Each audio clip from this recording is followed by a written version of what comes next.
ஐசாங்க கொஞ்சம் பாரு அண்ணனோட பேரு ஜொலிக்குதுடா ஸ்லோமோ தெரிக்குதுடா அன்பா நம்பிச்செல்லாம் கேளு நம்பிக்கையா சேரு இருக்குதுடா காலம் பிறக்குதுடா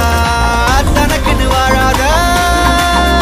நீ தரத்துல தாழாத ஒருத்தனு மாறானே